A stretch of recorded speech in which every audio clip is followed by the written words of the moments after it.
बारिश में एक कमरे में ससुराल के 18 और मायके के 20 लोग।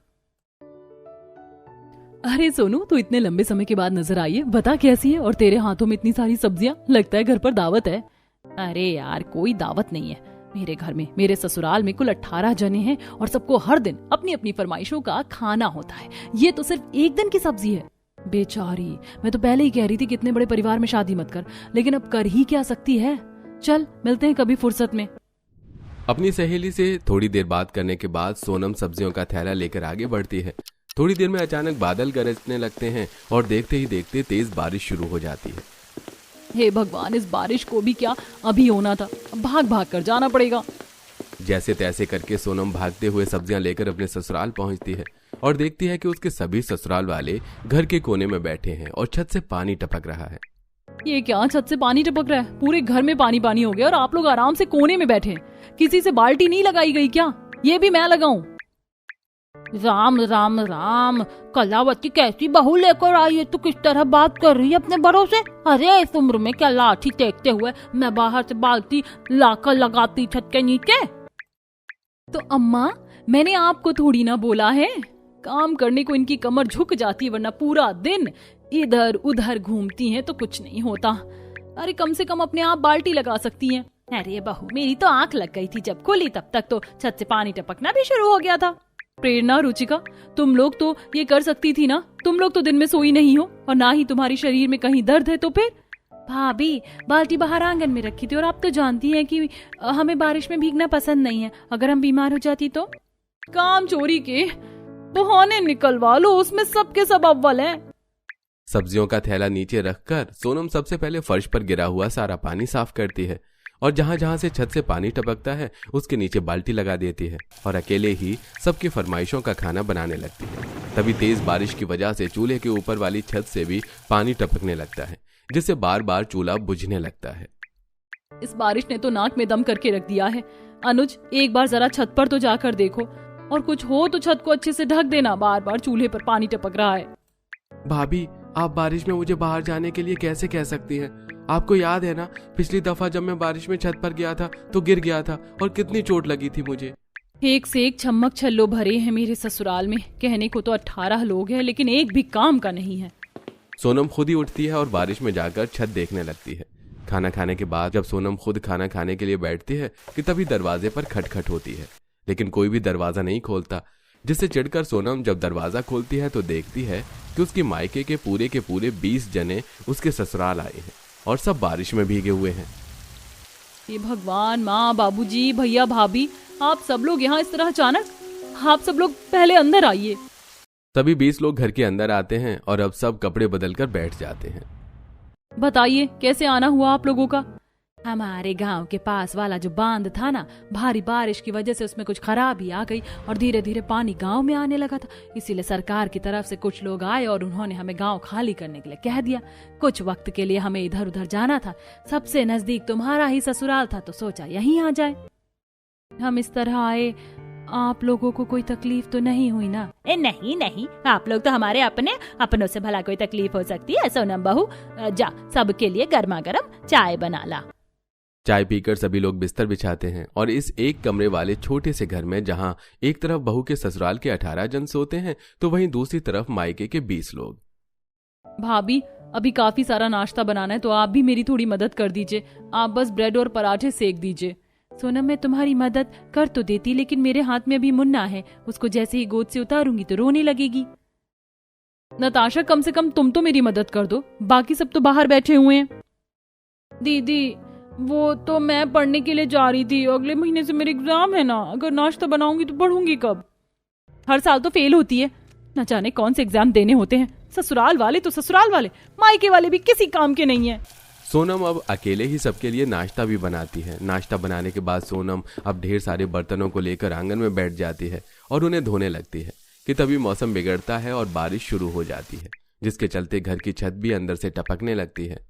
हे भगवान, जरा सी बारिश होती नहीं है कि छत टपकने लग जाती है। भैया, जरा जाकर आप छत ठीक कर देंगे? सोनम, मैं छत कैसे ठीक कर सकता हूँ? तुम्हें तो पता है कि कुछ महीने पहले ही मेरे घुटनों का ऑपरेशन हुआ है। तुम अपने देवर को क्यों नहीं कह देती? हम क्या आप लोगों को कोई मजदूर दिखाई देते हैं? अरे घुटने का ऑपरेशन तो आपका हुआ है ना, इनका थोड़े ना हुआ है, ये भी तो कर सकते हैं। हाँ हाँ कर दूंगा, इसमें कौन सी बड़ी बात है, हम लोगों की तरह कामचोर थोड़े ना है। कामचोर कैसे बोला? हम क्या आप लोगों को कोई कामचोर नजर आते हैं? इन लोगों से तो बोलना ही बेकार है। जब तक इनकी लड़ाई खत्म होगी मैं खुद ही छत ठीक कर दूंगी। बारिश होने के बाद सोनम छत पर जाती है और पूरी छत पर एक तिरपाल अच्छे से बांध देती है, जिससे अब थोड़ी बहुत सोनम की छत टपकनी बंद हो जाती है। ऐसे 1-2 दिन गुजर जाते हैं। रोज रोज बारिश का मौसम होता देख घर में अब हर किसी के खाने की फरमाइश से भी काफी ज्यादा बढ़ने लगती हैं। आज का मौसम तो काफी बढ़िया हो रहा है, बहू एक काम करो, गर्मा गर्म मसाले वाली चाय और साथ में भजिया बना लो। मेरी तो ब्रेड पकौड़े खाने का मन कर रहा है बेटा, जैसे तू मायके में ब्रेड पकौड़े बनाती थी वैसे ब्रेड पकौड़े बना दे। मेरे तो दांतों में अब इतनी जान कहाँ बची है जो मैं ये सब खाऊंगी बहू। मेरे लिए तो तुम मसालेदार खिचड़ी बना देना। चाची मेरा मैगी खाने का मन है तो आप मैगी बना दो। लेकिन बेटा घर में तो मैगी खत्म हो गई है और बाहर बारिश हो रही है, मैं तुम्हारे लिए कल बना दूंगी मैगी। नहीं नहीं मुझे अभी मैगी खानी है, आप अभी मैगी बनाओ। सोनम बना दो ना, चाची होकर तुम इतना नहीं कर सकती। सिर पर पन्नी पहन और सोनम बारिश में जाकर मैगी लेकर आती है और अब सबके लिए चाय, पकौड़े, मैगी, खिचड़ी बनाती है। सोनम थोड़ी देर पहले ही चूल्हे के पास से हटी थी कि अब वो दोबारा रात के खाने की तैयारी में लग जाती है। बार बार चूल्हे पर पानी टपकने की वजह से सोनम को खाना बनाने में भी काफी दिक्कत होती है और कई बार तो छत से टपक रहा पानी खाने के बर्तन में ही जा गिरता है। सोनम ये तुमने कैसा खाना बनाया है, अरे खाने में तो कोई स्वाद ही नहीं आ रहा है। और ये दाल इतनी पतली क्यों है? क्या बताऊं चाचा जी, बार बार छत से पानी टपक रहा था, कभी चूल्हे को बचाती तो कभी खाने के बर्तन को।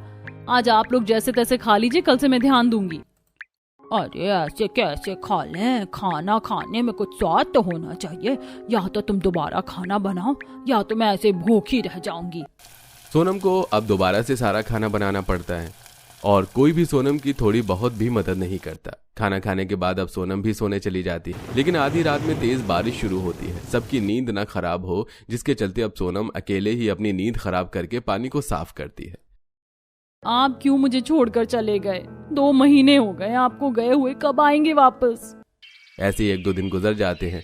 आज मौसम काफी अच्छा था तो घर में सभी का बिरयानी खाने का मन कर जाता है। बिरयानी बनाने का घर में सामान खत्म हो चुका है और मौसम को देखकर लग रहा है कि काफी तेज बारिश होगी। आसपास की दुकान भी बंद है, सामान लेने के लिए काफी दूर जाना पड़ेगा। अरे बहू बारिश का मौसम है, लेकिन जरूरी थोड़े ना है कि 24 घंटे बारिश होती रहे। कुछ नहीं होगा, चली जा।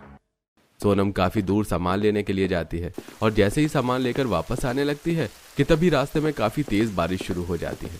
सड़कों गलियों में पानी जमा होने लगता है, जिसके चलते सोनम एक कपड़ों की दुकान के अंदर जाकर बैठ जाती है। तो वहीं सोनम को गए हुए 4 से 5 घंटे हो जाते हैं, जिसके चलते सभी घर में काफी परेशान होते हैं।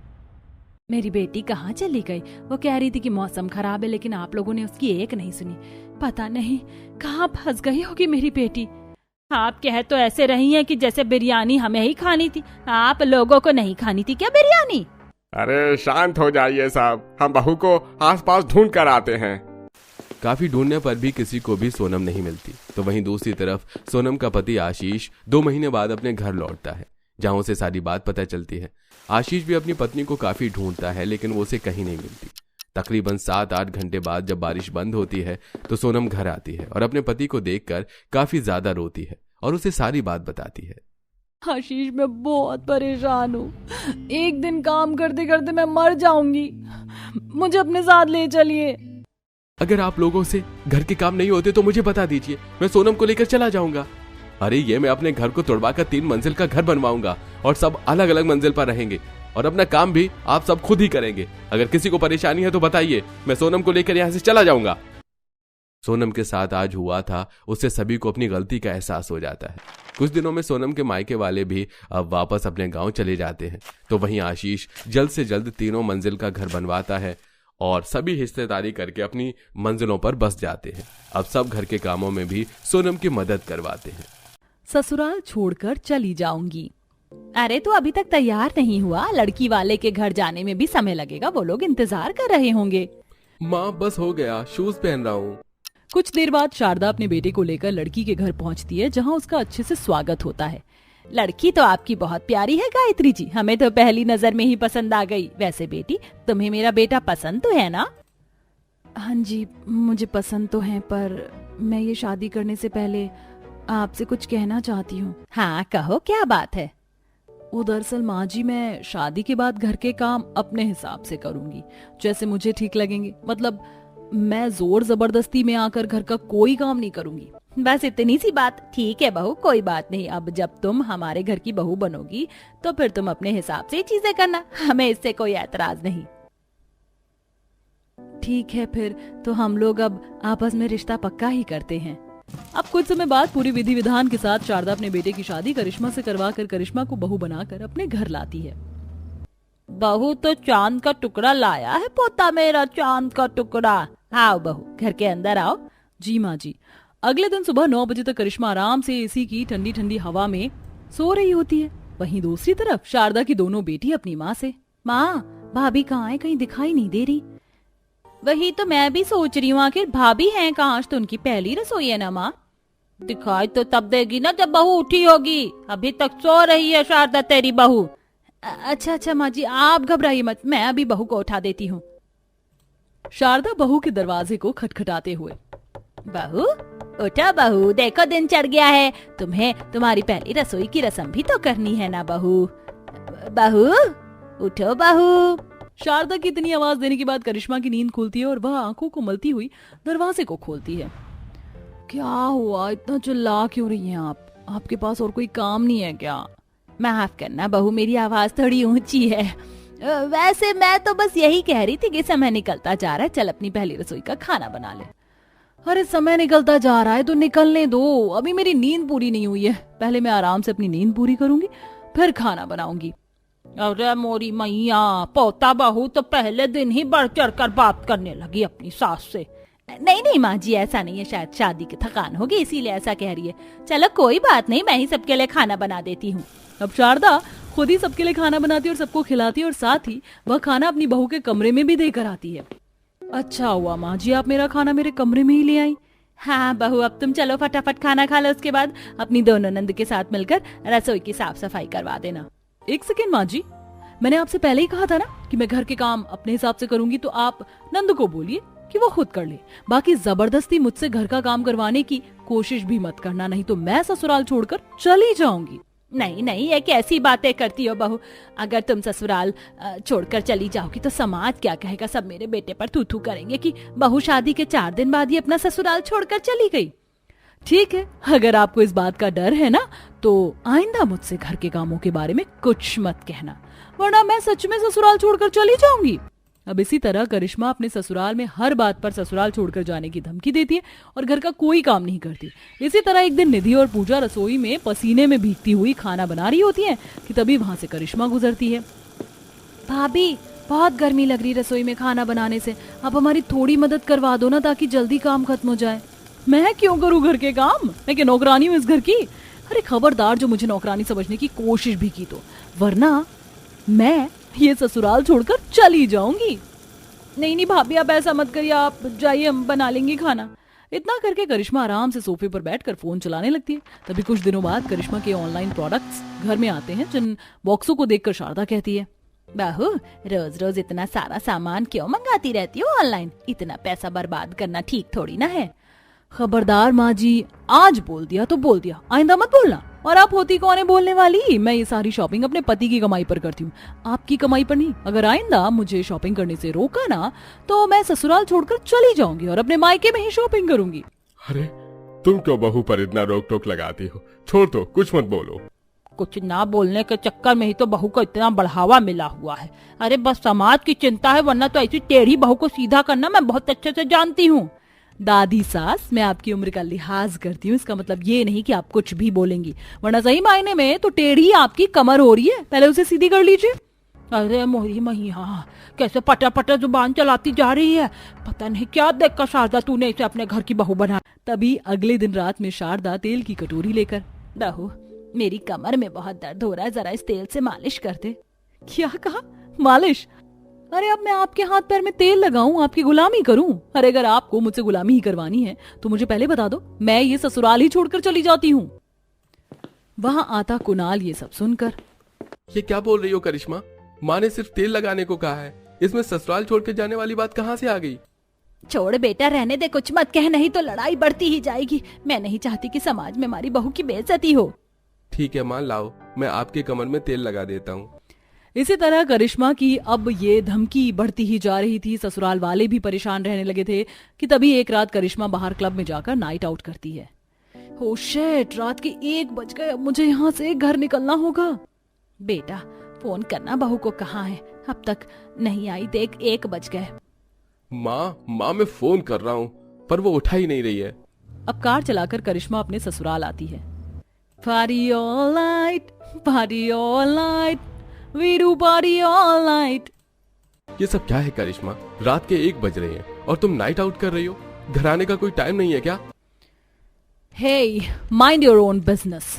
तुम होते कौन हो मुझसे पूछने वाले? अगर इतने ही सवाल जवाब करने हैं ना तो मुझे नहीं रहना यहाँ इस घर में। मैं चली जाऊंगी अपने ससुराल को छोड़कर।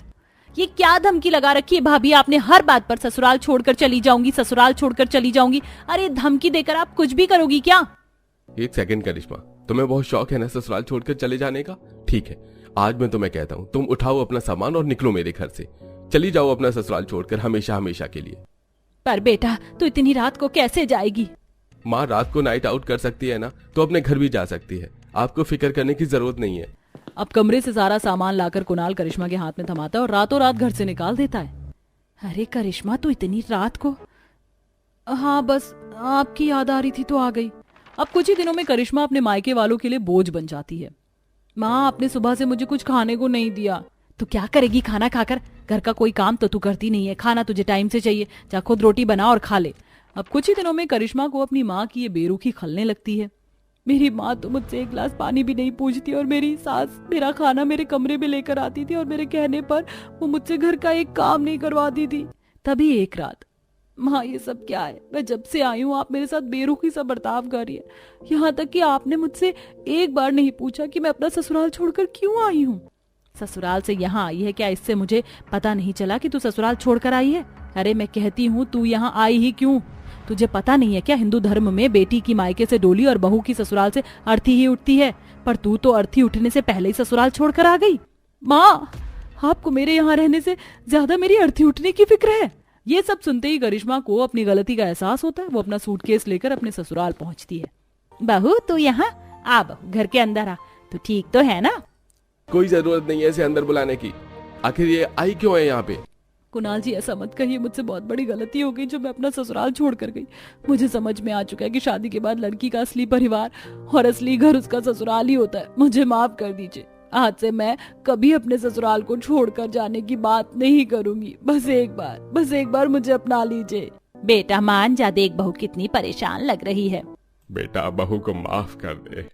अब कुणाल अपनी पत्नी की सभी गलतियों को माफ करके उसे घर के अंदर लाता है। इस दिन के बाद से अब कभी करिश्मा अपने ससुराल को छोड़कर जाने की बात नहीं करती और पूरी जिम्मेदारी से अपने ससुराल को संभालने लगती।